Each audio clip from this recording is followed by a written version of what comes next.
Coco.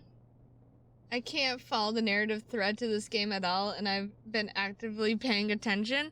It's so hard sometimes. Also, I get to, I guess, debut my new mug. It has a bunch of different cats on it. The inside says meow.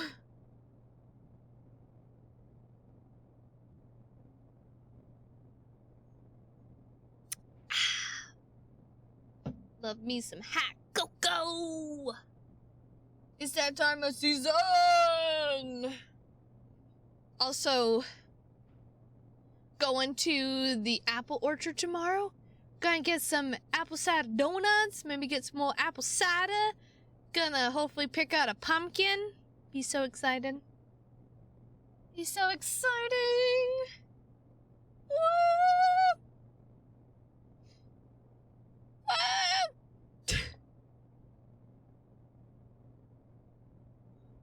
She looks at the pamphlet she was handed during orientation. Not even worth the paper it's printed on, she thinks to herself. She throws the pamphlet into the trash can down the hall with a Fox basketball. I don't know if that's pronounced fox or like fake. Like with a Fox basketball toss inside. Like that, like.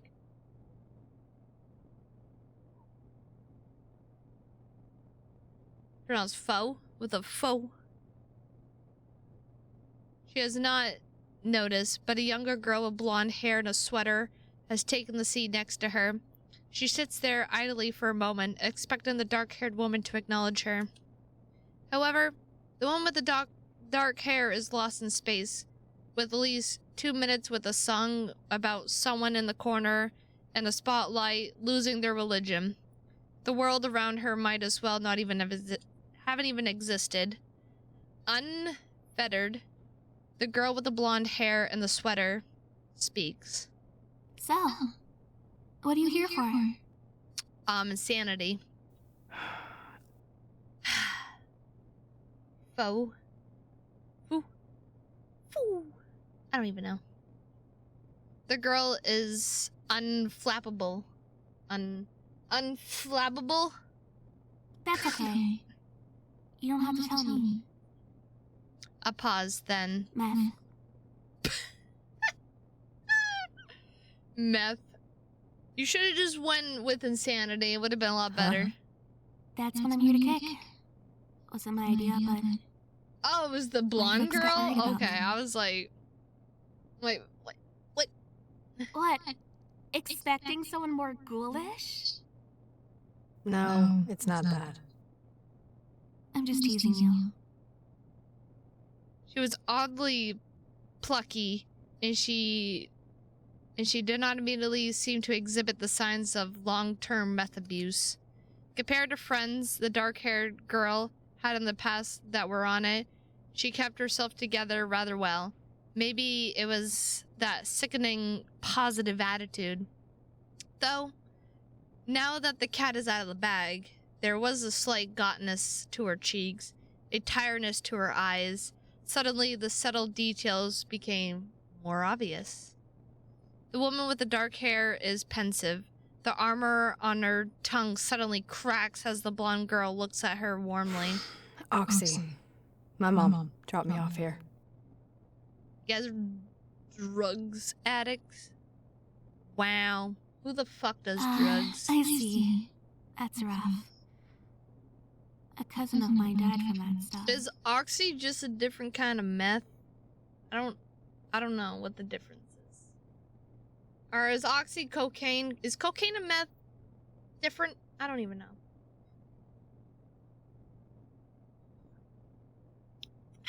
One like... I feel like you both snort them, right? Or maybe not. Maybe one you inject yourself.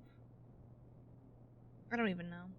I don't know why I'm trying to figure out the difference between bad drugs. There is no difference. They're both bad.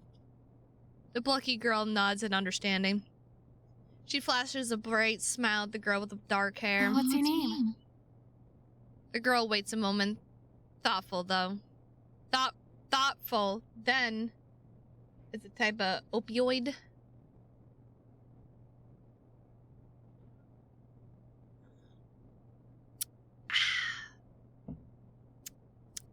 Loretta. Loretta. I'm Sheena. Nice to meet you. Thanks for the memories, even though they weren't so great. Yeah. What in the world?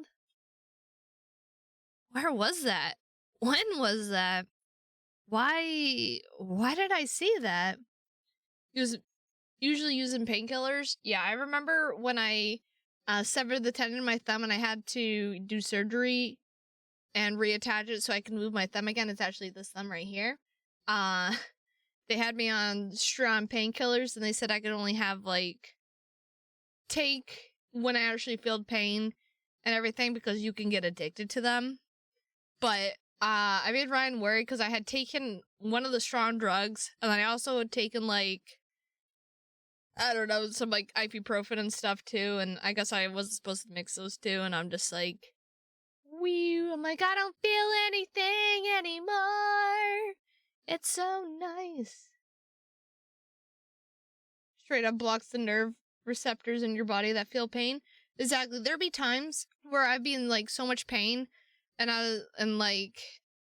it would hurt so much. I would legit just like cry and it'd just be so much. And like, I couldn't do anything because I'd be like in a cast and I'm just like, give me the drugs. Give it to me. Am I losing it? Yes, you are. You're losing it to the drugs. God damn. I should get moving. This place is getting to me. I gotta get rich and get out of here. Through the dark, I find a winding stairwell looming into a void. After following a winding staircase, which had a strange absence of landings, I finally reach its bottom. The acid in my legs is burning brilliantly after all those stairs, though I am thankful they were downward. Alright, hold on a sec. Save. Yes. Also, I just want to turn up, I don't know, the ambient music just a little bit for you guys. Unless it's too loud for you guys, or you guys can't even hear it. I don't even know. Ahead is a small room, fortunately brightly lit by light from the outside. You know, it's a pretty dark place, and then there's just these weird, odd places in this building that are just lit by fucking either a giant-ass window or a little window in the corner. Who knows? Ah! This place seems a little better. The warmth of the light coming in from the windows is comforting. From what I can see here, there's a bathroom to my left and a door at the end of the hall. What should we do? Examine the bathroom, examine the door. Alright, Magic Ball.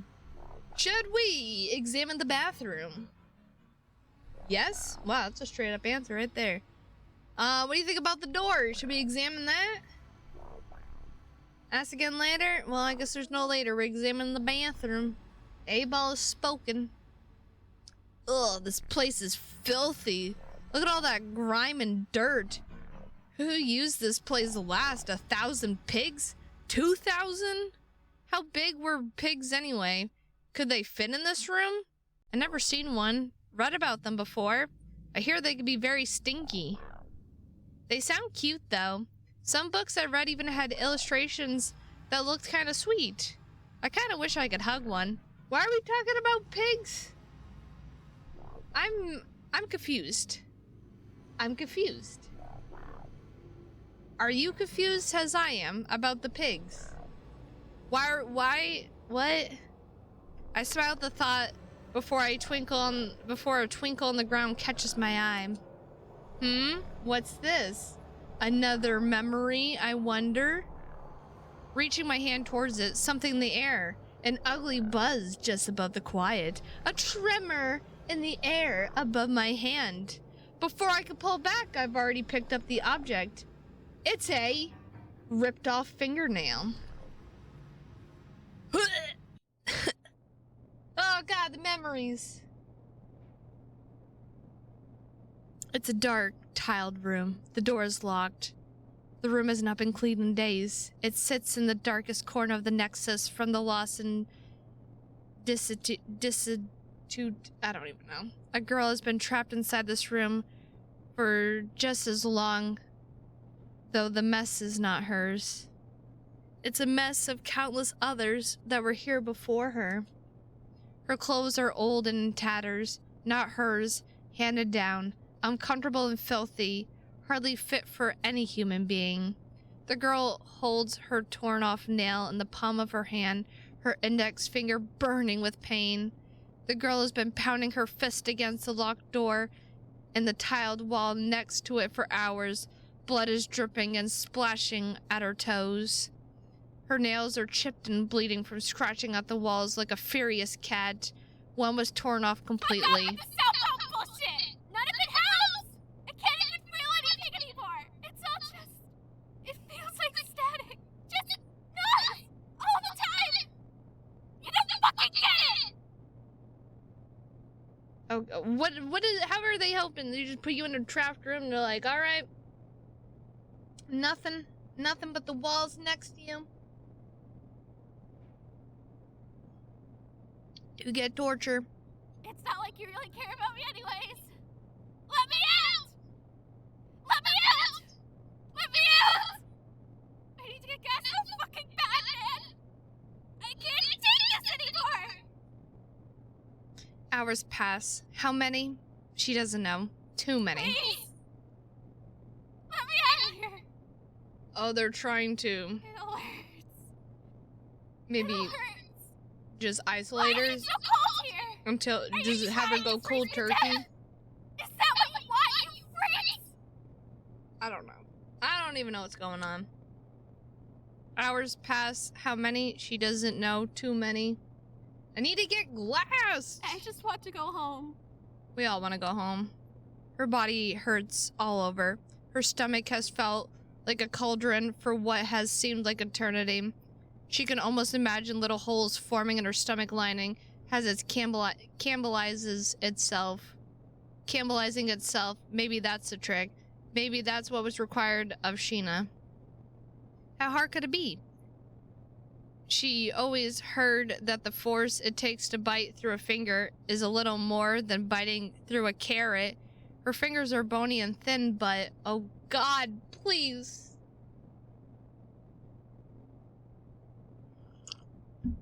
Please, no. As I take a sip of my hot cocoa. Look at the flesh on the finger where her nail fell off. Look how the red glistens on the nail bed. Like cherry sauce on a sundae. Ugh. Maybe it's delicious, like heaven and life all at once, right on your tongue. Just as she begins to open her mouth, the door swings open, as if it was that easy the whole time. A man stands there. His eyes are filled with a dark determination that's somehow more frightening than death to Sheena. I can get what you need, but you're gonna have to help me with something first. Take this and come with me. He hands the girl an old rusty kitchen knife and begins walking. She stares at it for a moment, stunned and whimpering. Then she follows. What is happening? Who's Sheena? Holy cheese. That was scary. Something about that was so vivid and real. I'm out of breath. My fingers hurt too. Portraits. I should get moving. There's got to be something better through that other door. At the very least, I don't want to be here anymore. You know, call me crazy if you want, but I got a good feeling about this door. Well, the magic gate ball didn't. Although the magic gate ball said ask me later, and here we are later, so... Magic gate ball always knows. Oh, Mother, I really am going... Oh my God, you here.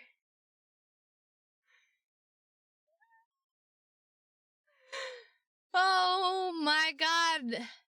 Ray, you legit gave me a heart attack. You gave me a... Oh my god.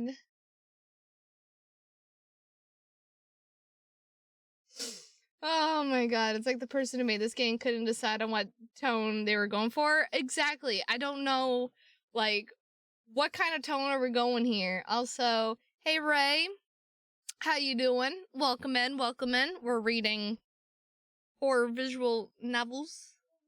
Novelties. We don't even know what the heck is going on for this, but it's for Mother Matron! What's going on anymore, guys? I'm just drinking some hot cocoa with my new mug. It's got a bunch of kitty cats on it. I love it. I'm fucking glad I didn't have my hot cocoa in my hand when you dropped that pipe. I would have spilled hot cocoa all over my crotch. I would have had a hot crotch and I would have cried. Also, I would have probably broke my mug and then I also would have cried. So it would have been a double whammy. Oh, Mother, I really am going crazy. Oh, Mother. Get it together, Lizzie. Get it together. And knock on the door gently.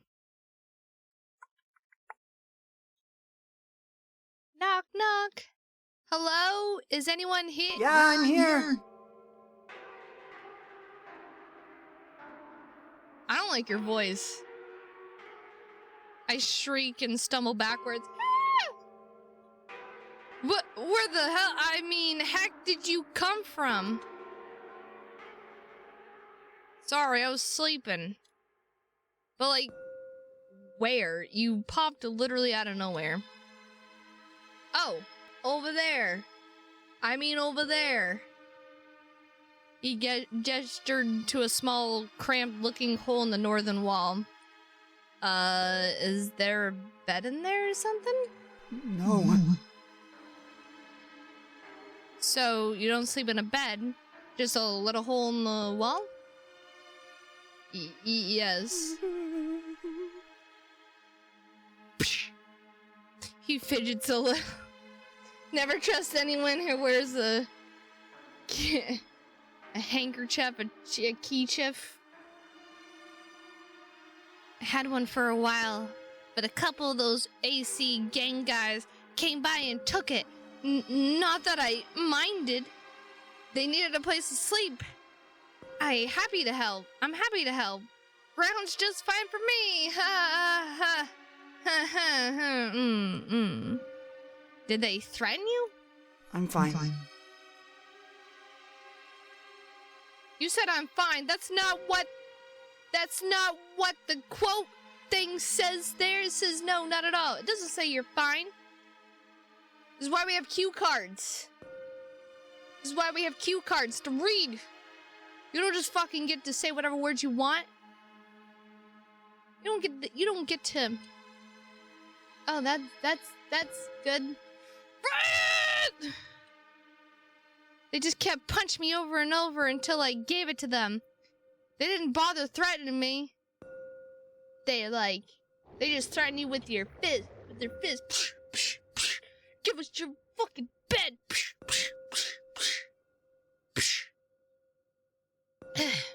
This poor kid. I don't recommend taking the chair, by the way.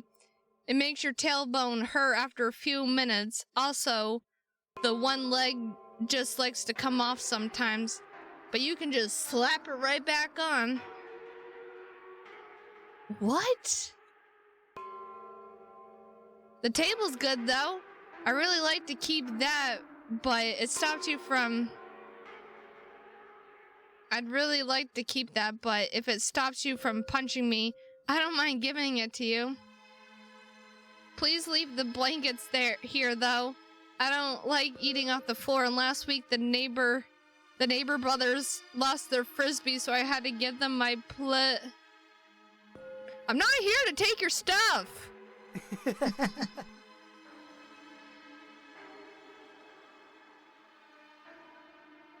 Yeah, Yeah, tell us your fucking name. Also, the cue cards. There was no laugh. There was no laugh. It says, oh, you're not? That's a relief. Why give you voice lines if you're not gonna voice your voice lines? Psh. What are you here for then? I explained how I got the letter from Mother Matron and needed to find the boys she mentioned in the letter. Oh, look, it's Rich. He didn't even have to tell us. Oh, I got one of those letters too. Glad you found me. I wasn't really sure what I was gonna do about that. I thought about heading out to Mother Matron's tower, but he nervously tries to peer behind me. Sorry, I kept doing his voice. He's just gonna have like a weird little fucking voice. They were still around earlier. You didn't run into any of the ACs, did you? Oh, no. No, I didn't. I think it's safe to leave now. I pondered telling him about some of the other things I saw on my way here, but he'd probably think I was insane. You're rich, right? My name is Rich, but I don't have any money or anything. Oh, now you want to talk. Now you want to talk. Fuck you, Rich. Again, not here to take things from you. I literally just told you I came here because of the letter. Ah, right. Sorry. Force of habit. Nice to meet you. Pucks, I'm guessing? No, my name is Lizzie. Weird. You look like Pucks. This is strange. I'm not sure how to take that, but okay. I'm guessing that means you don't know who he is or where he is. Nope, not at all. Why does he sound so proud when he says that? Great. Sorry? No, it's okay. We'll just have to go look for him then. How about we head to the market? I kind of worked up an appetite trying to find you. Sure, that sounds great. Let's go! You look like a putz, Rich. Rich leads the way through the building. It's along the way that something unnerves me.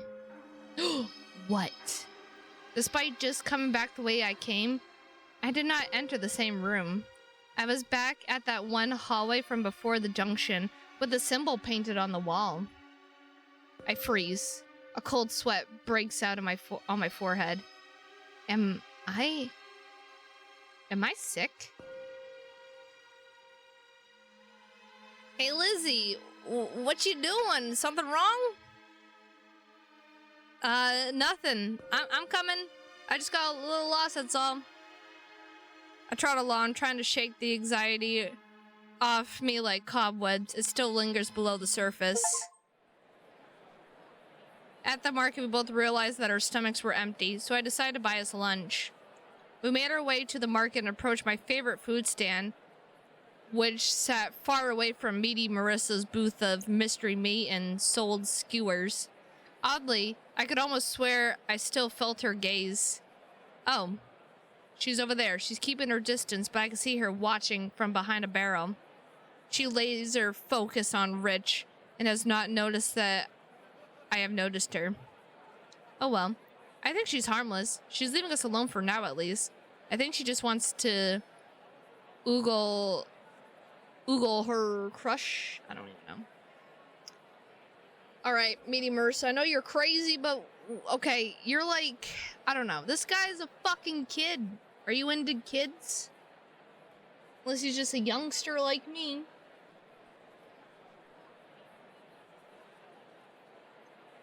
He looks like a fucking teenager. You can't tell me he's like 30 or something.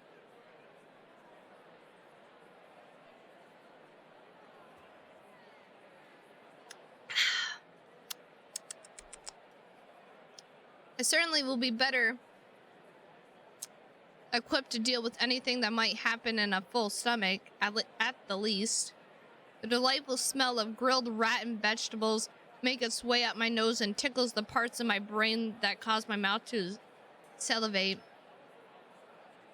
I could never resist the succulent chunks of chewy meat that ooze delicious, greasy oil. Rich and I both ordered a large rat skewer. Oh wow, thank you so much. I don't know how I'll pay you back, but if I take too long, just keep your punches to my body and not my face. I have a really bad toothache as it is. Jesus, this kid. You don't owe me anything. It's a get-to-know-you present. I had some extra allowance anyway. That was a complete lie. The allowance part, I mean. But I wanted to be nice anyway. Besides, who knew if I'd even live to use whatever allowance I had after this ordeal was done? I looked to Rich. He was eating as if he hadn't eaten in weeks. Perhaps he hasn't. So, you're absolutely sure you don't know anyone named Pucks? Nope, not at all. I'm extremely positive. Believe it. Why does he still sound so proud when he says that? So we don't have any leads. Who else could we ask? What is it, Rich? Did you hear something? Huh? Ah! Ah! The drones! They're taking over! China's gonna know our secrets! Ah! Ah! Ah!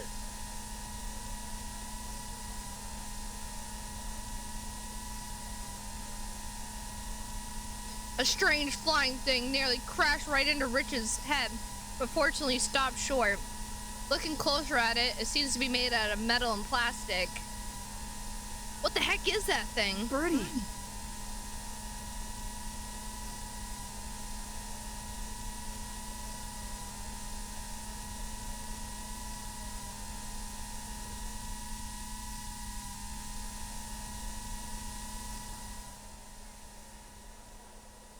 God damn, that thing was loud. Also, Rich, hear me out, okay? Okay, you have this whole sentence,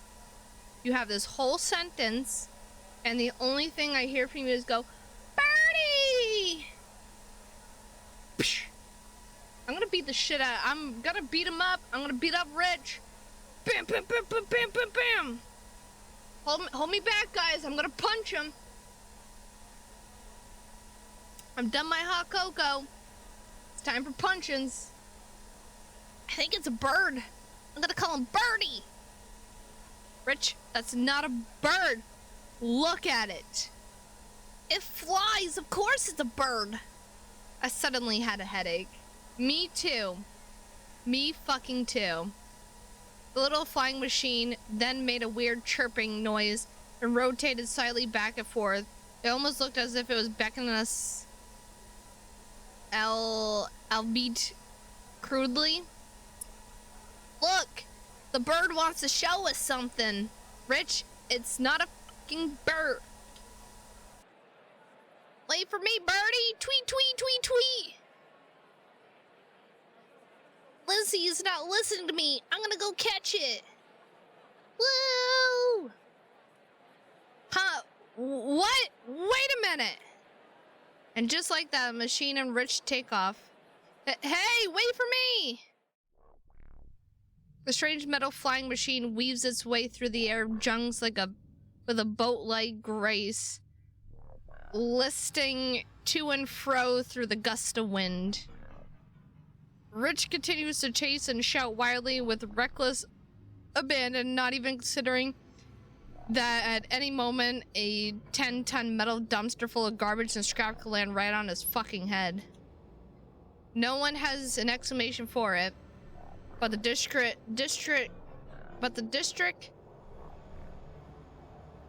of Junks, originally established by Possum Brady, who always felt more at home amongst piles of trash and filth, had a dangerous characteristic. Unpredictably, things fall from the sky here, from a source that no one has been able to determine, like rain, but pulpier and sometimes deadlier. Sometimes you're lucky and the only thing that lands on you is some moldy fruit, maybe some bags of animal feces. Other times you get a shell of a car landing on your head or shards of glass. One time I saw a bowling ball. I mentioned a porcelain pug of legend earlier. This isn't to say there isn't a reason to come to Junks, or rather that people don't find a reason. If you're persistent and know what to look for, one could find things of extraordinary value or things that could be polished to valuable. Components for machines, clothes, sometimes preserved food, cans, plastic wrapped. I found some comic book here once. Was about a young man that had a violent alien being possessed. Hold on. Was about a young man that had a violent alien being possess his hand, and the two had to learn to coexist. About a young man that had a violent alien being possessed. That one sentence just confused me, but also, are they talking about Parasite? Doesn't the main character have like a creature thing that goes in his hand? Like, I don't know, I've never seen Parasite, I've only seen like bits and pieces. I don't know, well, it sounds like Parasite. This world seemed a lot nicer than mine to be, their world seemed a lot nicer than mine to be honest. I stopped following Rich for a moment. Why am I pursuing this with such drive? My chance of survival are close to none. If the legends are to be believed, a horror of unspeakable character, or one so unspeakable it has to render all who encounter it speechless, awaits me. If I stood here long enough, I could simply wait for oblivion to find me. End the whole ordeal right here. Just close my eyes and breathe, and a life will come and gone in a flash. End me. You'll come back in one piece, even if you don't believe it. I do. I believe in you, Lizzie. For what it's worth, if anyone was to ever make it back, I think it would be someone like you. I must rely on my children's support to do what must be done for the collective good. What was I doing? I can't lose myself. I have to keep strong. There's more important things at stake. I'm scared beyond belief, but just lying down to die isn't how I want to go. I have friends that believe in me. I have to help the collective. Whatever that ends up meaning, it's clearly important. I look up. Rich is far away, but I can still see him. If I start sprinting now, I think I can still catch up. I slap my cheeks, scan the sky for some garbage rain, and take off after him. And then I fall on my face. Me too. Ow! Huh? It's a paper cup. Nothing really unusual about that, especially not here. And yet, I'm drawn to it for some reason. Why is that? I want to look at it, though. I can't really tell why. I can't give you a reason I should either. Rich is running away and I could lose him. Should I look at it? I feel like we should look at the cup. I feel like it's important. I feel like you agree with me, Magic Bob. Should we examine the cup?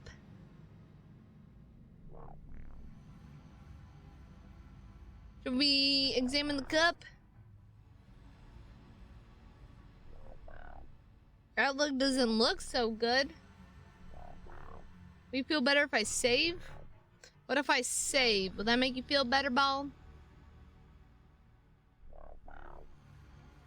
No?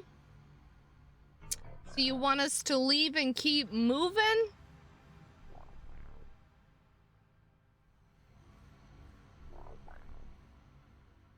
You may rely on it. Well, now I don't want to listen to the Magic 8 Ball. Now I don't want to listen. Now I don't want to listen. I ain't listening. I ain't listening. I'm touching the cup. I'm touching it. Reaching my hand towards it. Something in the air. An ugly buzz that hovers just above the quiet. A trembling in the air above my hand. Before I could pull back, I've already picked it up. Ah! Ah!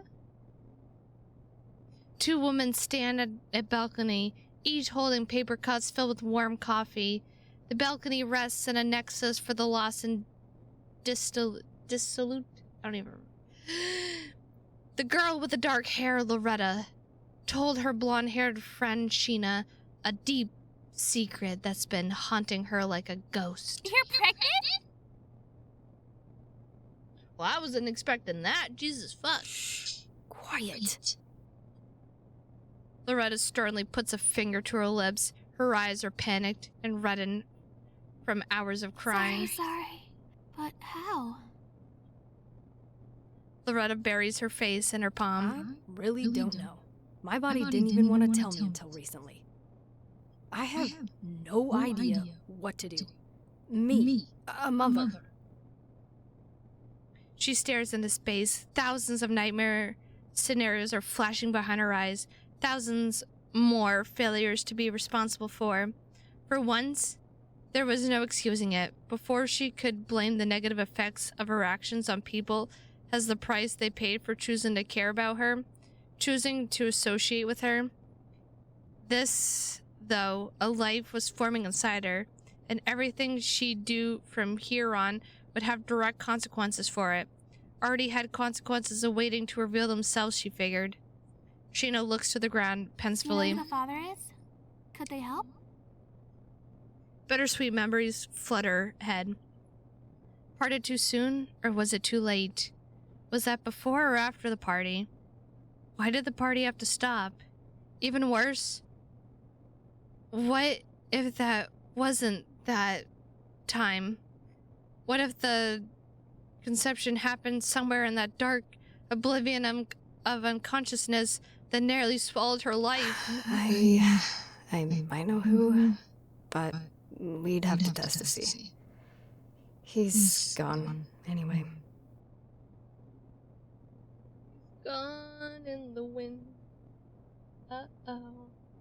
Also, I'm gonna be weird. I got spray cheese and I want to spray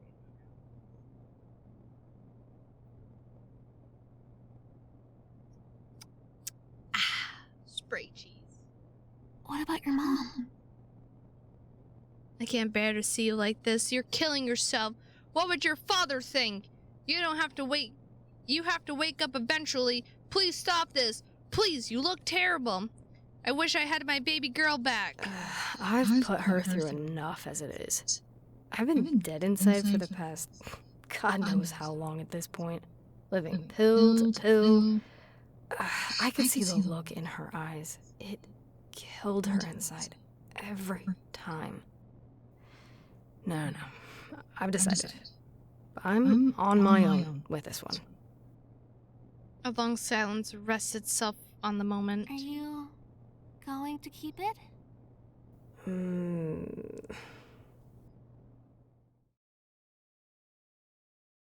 What is happening?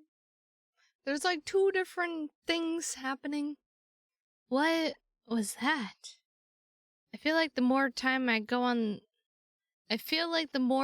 goes on, the less of a grip I have on myself and reality around me. Losing my mind, seeing stuff?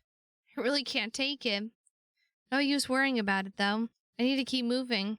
Hopefully I can still catch up to Rich. After a long and exhausting chase, I finally catch up to Rich and the machine. The building looked remarkably better than the other structures and junks, which were usually absolutely wrecked. It was kind of eerie, and I couldn't help but wonder how this one building stayed sturdy. Wow, we went pretty far. That was a lot of fun, Birdie. The little machine makes another beep, then proceeds to fly away to the top of the building. It disappears inside one of the open windows on top. Oh, Birdie's gone. I groan. I give up correcting him at this point. I was too out of breath to care. I think it wants us to go inside, maybe? I think so too. Let's go! Onward to adventure! Appearances can be deceiving. For has relatively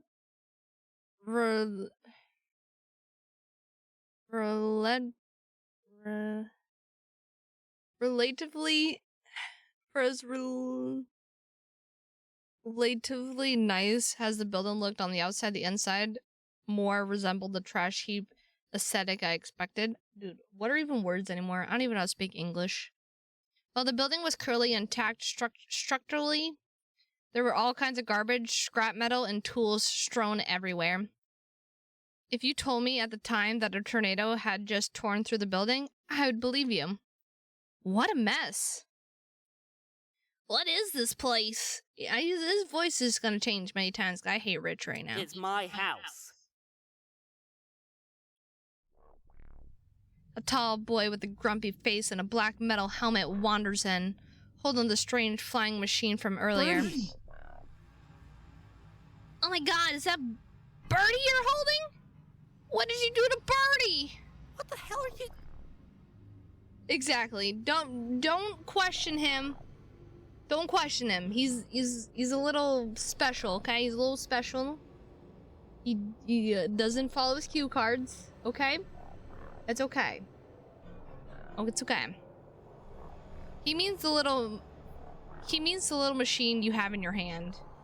Oh, you mean the drone? It ain't a bird, moron. Yeah, you fucking moron. Birdie!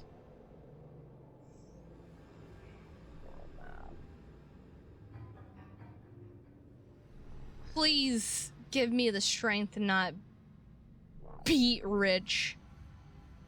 It's not, but it flies. Have you, never seen a picture of a bird? Or do you have holes in your brain? Oh, so it's not a bird? I guess you're right now that you look at it closer. Lizzie, why didn't you tell me? I did tell you, darn it. Ugh. Don't have time for this shit. You said your name was Lizzie, right? That means the kid with the detuned radio for a brain is Rich, I assume. You would be correct. Yes, correct. You wouldn't happen to be Pucks, would you? Yes! Fucking finally. Been looking all over for you two. Fucking finally! Alright, Pucks, I like you. You actually read your cue cards. This bitch right here, yeah, he don't do that. You, on the other hand, but you were just standing around in your house. What do you think the drone was for? It's got a camera. I was using it to look for you. Yeah, you dumbass. Huh? That's really cool. Where'd you get it? Made it myself. You would be amazed what cool shit you can find around junks if you know where to look. Machine parts and electrical components lying beneath the garbage, just waiting to be put to use. There's a glint in his eyes as he talks about it. This kind of thing really makes him happy, I think. He must really love building things. Sometimes people look down on those who spend all their time in junks, let alone a guy who lives here. How has his house not gone crushed yet? But I kind of admire it. Takes a lot of resourcefulness to be able to wade through the garbage and scrap and find stuff that's useful or make something new out of it. Whoa, that's amazing. So is that the camera on the front? He nods proudly while tapping the bulbous camera orb. Whoa. How are you able to see the picture, though? It has a UHF transmitter on the rear of the chassis. It can beam a signal back to the antenna on my portable TV. I have to be careful, though. If I block the line of sight between them, the signal doesn't come through. What the fuck did you just say? Sorry, I don't do terms. He talks excitedly and fast. It's a little hard to follow all the details. He seems really happy to talk about it, though. Wow, I don't understand much of that at all. I think he's saying the drone sends the pictures to his TV as long as they can see each other. Oh, I see. So you're using that... So using that, he was looking for us? How'd you know what we look like, though? We're all strangers. Yeah, I didn't. Oh? Oh, so... Was he even actually looking for us then when the drone found us?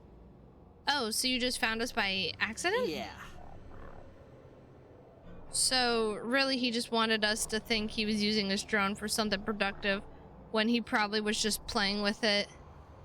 You were just having fun flying it around, weren't you? For a moment, he looked like he was about to explode. Anyways, we have to get going, don't we? Gotta do what Mother says, right? Even if it's sending us to a fucking grave. You got spunk, kid. You got spunk. You? You, sir? Child? Young boy?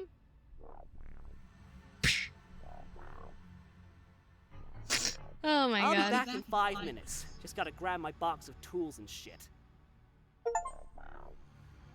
We should probably get going. Yeah, we should. Together we make our way to Mother Matron's monolith.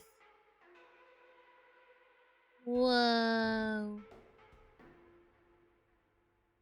I want to see Mother.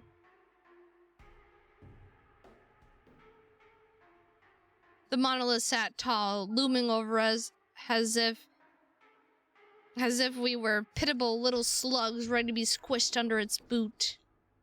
The sky always looked different here, looked wrong somehow. The normal and ever-present set of pillowy clouds congealed into a fluid jelly that seemed to want to slither inside the tower through every small crack and opening and swallow everything inside. It never would, though. It simply maintained a comfortable distance from the tower out of fear. A fear that was starting to make its way into me as I gazed upon the monolith. Doesn't matter how many times I see it. Still floors me out how huge this thing is. Wow, I've never been this close to it before. It's so big! Yeah, it's big, alright. Puck stormed past us and went inside, hands in his pocket. Rich and I followed Puck's inside, brows furrowed, and somewhat offended. I don't even know. The lobby was a bit underwhelming compared to the rest of the building. It was also considerably more damp than I thought Mother Matron would like it. For some reason, I thought someone would be meeting us here. Apparently, no welcome committee. There's an intercom, though. A what? Over there. Why can't you guys just talk for yourselves? I hate you. God damn it, Shaky. Scare the fuck out of me. He gestures to a strange box on the wall with 2 dimly lit red lights on it. How you doing, Shaky? How you doing? That's 2 heart attacks I've had already. Fucking Ray came here dropping a pipe. Scared the living fuck out of me. You come here with air horns blazing. Bow, bow, bow, bow, scaring the poop out of me. It's an intercom. Something you can use to talk to someone who's in a different part of the building. Oh, I see. You're really smart, huh? How does it work? Well, I've never used one. Just read about them in some old books I found. Think you're supposed to press that button and talk. Oh, I see. Just keeping your bowels healthy? Well, they're working, all right. They're working. With none of us wanting to actually press the button, we stood there till awkwardness decided to rest itself on a moment. So you're gonna press it or what? Huh? I didn't realize I was supposed to. Well, yeah, ladies first. God. Well, of course you are. You want to see how it works? Best way to do it is use it. I hesitantly press a finger on the button. What do I say? My voice cracked from the nerves. What do I say? I don't know, I guess. Hi, we're the three the Mother Matron summoned. Hey, I'll try. 12th floor. We all jumped a mile in our shoes. Fucking shit! He's kind of going country and Australian. He's an Australian country boy. I guess it heard you, Pucks. Shut the fuck up. Pucks, was that really called for? Yeah, no swearing. No swearing. Don't really care. Let's move. We gotta hit the 12th floor. Puck stormed off. Again. Rich's eyes were glued to the floor. He looked like a sad little mouse, and I felt my heart twinge for him. He's kind of a jerk, isn't he? No, he's not that bad. I think he's just scared like me. He just shows it differently. Rich. Let's get going. You were close. You were close. You almost read the cue card correctly. You almost. You said let's get going. We should get going. Did you say we should get going? I don't think so. I don't think you said we. Yeah, you're right. Let's go. Those stairs look sketch. After an exhausting climb of quaky stairs, we find ourselves on the 12th floor. The landing leads us to a narrow hallway, the walls of which lay flat and uncomfortably angular and sharp, extremely artificial looking. It felt as if the hallway was made out of sharp knives resting against each other, waiting for the right moment to slice us into ribbons. The hall terminates in an aged doorway, made of wood and fogged glass. Behind it, theoretically, was the dear Mother Matron, waiting to greet us and embrace her dear children. I finally get to meet the paragon of kindness that I knew as the caregiver of every girl and boy I knew. And yet, every synapse in my body was afire, screaming at me to turn and run. I kept my feet firm, but were my skin sentiment, it would have ripped itself off my flesh and jumped out the closest window it could find. I guess this is it. That's weird. Okay, Rich, okay? If you're gonna talk, you gotta use the cue cards, okay? Are you sure this place is so, I don't know, something about it bothers me. This is why you got a stupid ass voice, Rich.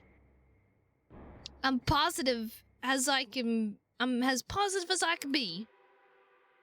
Well, it's nice of you to volunteer to go first, Pugs. You're such a great guy. God damn it. God damn it.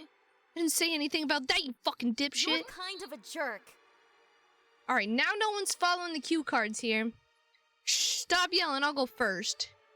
Hey, you pussies. I volunteered so confidently just to get them to shut up. But the instant I had said it, I felt intense regret. I was totally gonna do it anyway, but fine, if you insist. Thanks, Lizzie. God damn it, what did I get myself into? And so I stepped closer.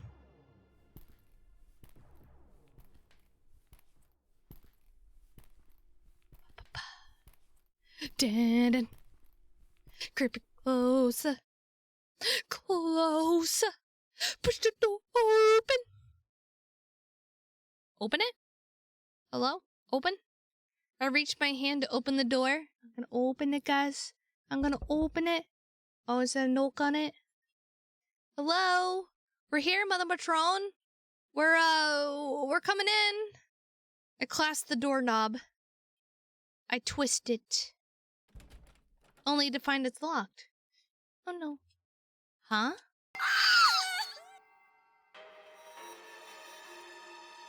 Silence filled the hall. Are you Mother Matron? Hello? Anyone there? Silence filled the hall yet again. Then a crackling static buzz leaks in from the ceiling above us. I looked up to see a speaker above us. A warm and tender voice lands with static drips through a perforated disc in the ceiling. Yes, my darlings. Your Mother Matron is here. You are all ready to do what I ask of you, yes? We're here, aren't we? Get on with I'll it. elect to ignore your impudent tone, Pucks. For now. Wait, aren't you gonna come see us? No, my children. I am unable to leave this chamber. I have kept this a secret so as to prevent panic, but your Mother Matron is very sick.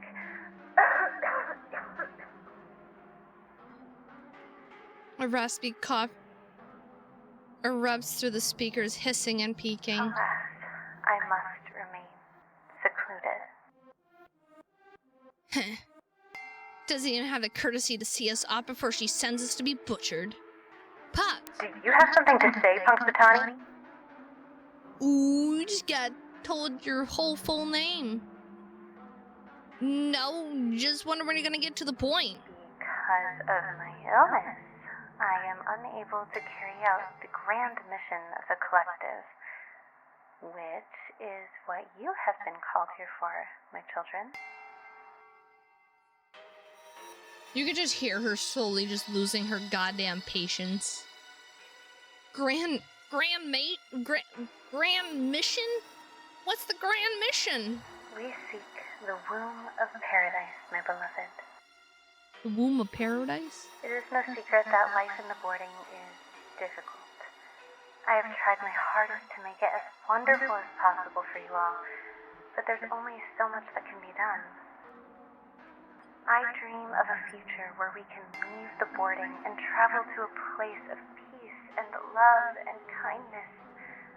That is what the womb of paradise is, my dears. The womb of paradise, eh? The womb? It is your real I feel home, like someone was just where crawling you on me. all belong. And it lies in the depths of the crepuscule. Crepuscule. So that's what the surveyors are meant to do.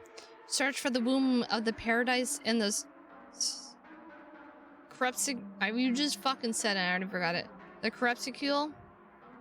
Yes, the honorable surveyors are to carry on the mission of seeking the womb of...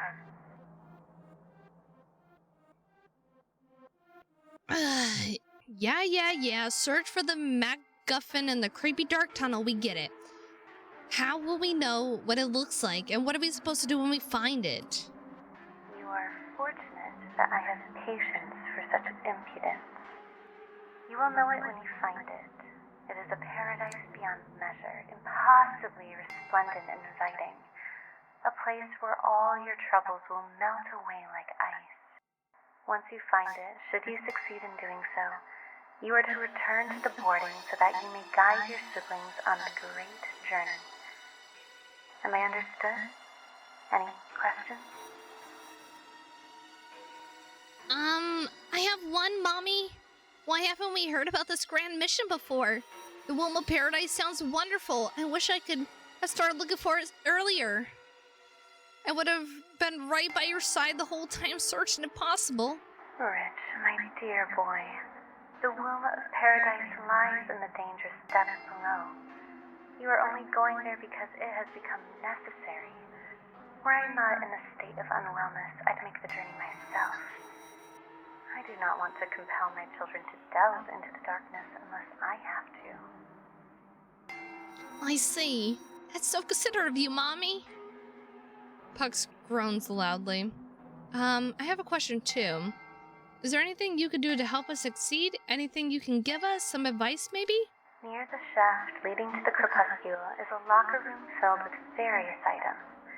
You are free to take anything from there that might be of use.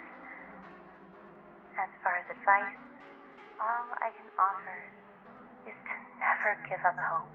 Never give Keep up. seeking paradise, even when it feels impossibly out of reach. Yep. We got this. We gotta believe in ourselves. I have a question too, Mother. The word mother leaves his lips like a loogie. It's like he hates that the word is in his mouth. Why would you pick us? Out of all the kids you could have picked, why us specifically? Suddenly, coughing erupts again. More tense than before. I must rest now, my dears. Please hurry. I do not know how much longer I have left for this world. I must bring you to paradise before I depart this mortal coil. Be vigilant. I love you. I love you.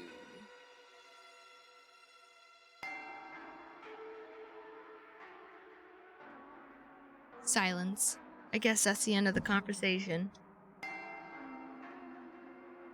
Pucks glares towards Mother Matron's receding shadow. I tapped him on the shoulder gently. I guess she left. He continued to glare for a moment, but finally turned away.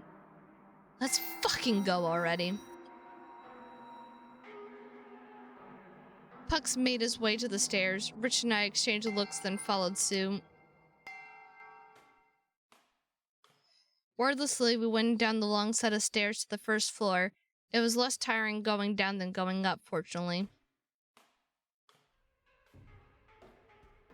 The locker room itself sat in the hall to the side of the stairs, positioned towards the back of the monolith structure. The lockers themselves were in terrible condition. Most of the doors had either fallen off or were seemingly kicked in. We were all still shaken from the conversation with the Mother Matron, but we tried our best to not let our fears manifest itself. Rich was the first to speak. Eee, this smells horrible. No kidding, let's get our shit and get going. Carefully avoiding puddles and scummy tiles, Puck stepped past Rich to the lockers. He began rooting through them. What do you see? Nothing mind-blowing. Nothing better than... But there's something better than nothing in this situation, I suppose. Here. Pucks tossed a crowbar towards Rich. The crowbar nearly bonked him on the head and knocked him out. But fortunately, he caught it with a yelp. Ah! Careful! You caught it, didn't you? Pucks ramages around some more. Yeah, this could work. Here, Lizzie, take this. Pucks fortunately handed me a large knife. It looked a lot heavier than it looked. Careful, it's not the sharpest thing, but you can still cut yourself pretty easily with it. Carefully ran my right hand against the side of the blade. Its rusty surface felt scratchy against my fingertips. I'll be careful with it. What are you taking? Pucks pulled out a large wooden baseball bat. He took a few slow practice swings with it, getting comfortable with its weight. I'm taking this, slugger. You're really cool! It suits you. Do you play baseball? I used to. I had a couple of friends I used to play with, but... Never mind, that's not important. It was brief, but I saw his eyes briefly filled with sadness. Felt bad for asking, but I had the feeling apologizing would hurt him more. Are there any tools in those lockers or something? I feel like we might need those. I have some in my toolbox. Let's take a look. Doesn't hurt to have more to work with. Pucks rummaged around some more, then shouted in excitement. Aha, toolbox! Let's see what we got inside. Not bad, seems well stocked. Some of the tools are kind of old and rusty, but they'll get the job done. Add new beauties to my collection. Alright, I think that's everything we need. Or at least everything we're gonna have. You two ready? Yeah, I suppose. Me too, as ready as I'll ever be. Pucks nodded and led us on. Through the shower room was a room that was largely empty, save for one old hatch. I think this is it. I swallowed hard. I could hear the light chattering of teeth behind me, probably coming from Rich. I looked at them, nodded, then went down the hatch. We now stood in a long, dark tunnel which extended far ahead into pure darkness. The tunnel felt unnaturally cold, both to the skin and to the soul. The very air carried the message, this is a place that held nothing but abject misery. Even if you were blind to the descriptive appearance of the tunnel, the cold would tell you this was a place where happiness has never been. We could see our breath in the tunnel. White mist punctuating each exhalation. I don't even know. Brr! You wouldn't happen to have another sweater, would you, Lizzie? Sorry, I'd used the wrong voice. Used Puck's voice for Rich. No, sorry. Not really helping me as much as you think it would. Still, I bet it feels warmer than what we're wearing. Hope it's less cold further in, but that's probably futile. Shall we get going? Pucks and Rich nodded. We descended further in the tunnel, trying not to pay mind to the fact that our chances of coming back were slim to none. The craggy tunnels were illuminated by lonely light bulbs, which miraculously did not burn out. Had not burned out. Who knows how long they've been burning down here. This must be some kind of mine. Really? What makes you say that? I've heard some books about them, and the pictures in them look a hell lot like this place does. I bet you 20 Drakes will find mine equipment somewhere ahead. I thought back to the market purchases earlier today. Well, unfortunately for you, I'm broke. What a shame. I'll take an IOU then.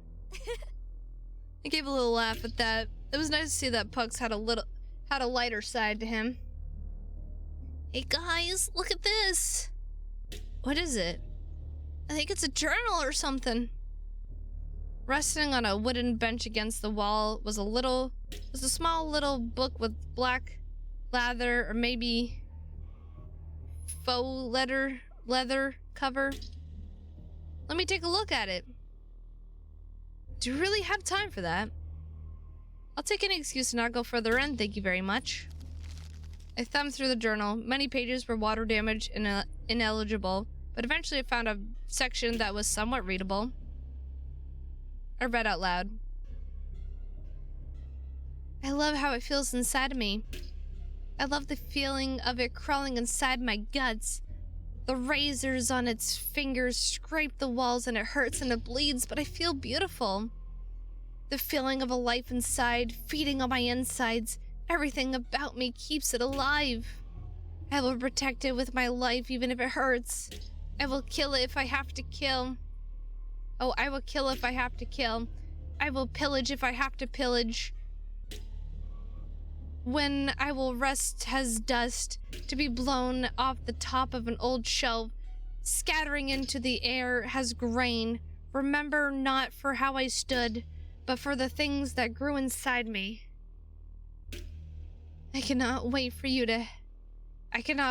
it to hatch and crawl out from between my legs. It's kicking. The rest of the entry was ineligible, and the writing stopped shortly after this point. What did any of that mean? It sounded like it was written by someone with a few screws loose. I wouldn't read that deep into it.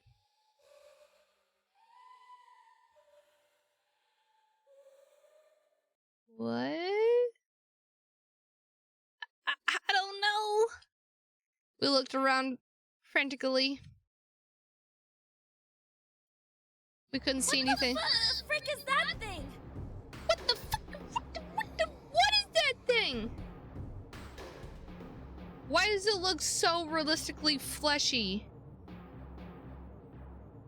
There, behind Rich, I saw something that my mind could scarce comprehend. A horrible lumbering tower of me with glassy blue eyes that stared with cold hunger and malice. It writhed in the distance, a living nightmare that was delighted to know that none of us could wake up to escape it. While it was hard to determine exactly where its attention was drawn, it was clear that Rich was in its sights. That's when it reared up and charged at Rich. If I didn't do something, the monstrosity would do something terrible to him. Push him out of the way. If I want to save Rich, there's only one option. There's no way I could reach him in time to get away. He wouldn't even know he was getting killed until the creature gored him. Watch out! So I charged towards Rich and shoved him out of the way. What? I shoved Rich to the wall. He was safely away now, while I stood in his place. Before I could get too comfortable, I heard the stomping feet of a beast. It was coming right at me. I need to think fast. Pain. Ow. Mom, I didn't have time. I didn't have time. Pain. An eruption of fire in my chest that flared down the whole width of my torso. I wasn't able to act fast enough, and the beast was more than happy to take advantage of my slowness. The insides sizzled and gurgled as the creature spittled to begin to reduce me to a pulpy slop. I collapsed. Puck screamed my name, as did Rich. I didn't hear it, though. I was already gone. The Crepuscle has claimed another. Yay. This is why we're supposed to save all the time. Save all the time. Save all the time. Oh my god, I didn't save. Now I'm gonna cry. Is there a way to fast forward? Fast forward? Oh my god, guys. I didn't save for so long.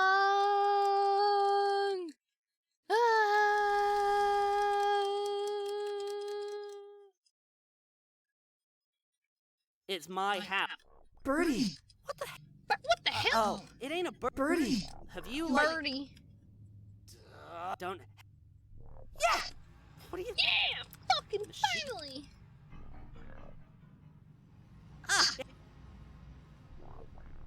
And I really wish they'd just do their own talking. Yeah. Tired of talking for 3 people, man. I'll be back in 5. We should probably.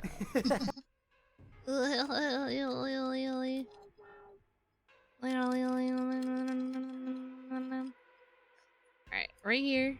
Let me just save this real quick so we're not too far a goddamn way. Boopity boo boo boo boo boo boo boo boo boo.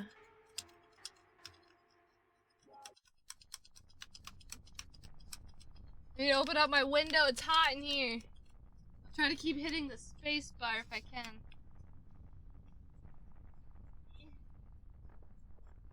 I can't. Hold on.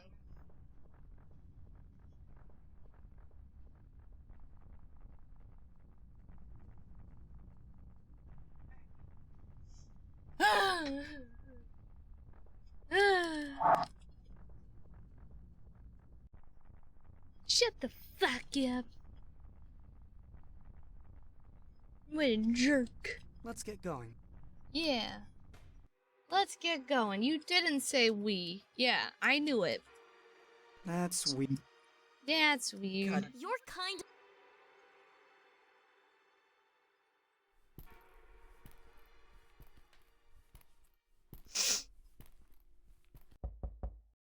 Knock knock, who's there?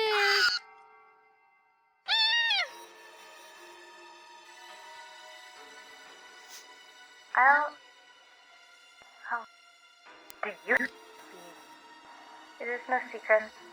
It is, and Bum ba bum ba da dum bum bum bum bum ba da dum bum bum bum bum bum bum ba da dum near the shaft of things.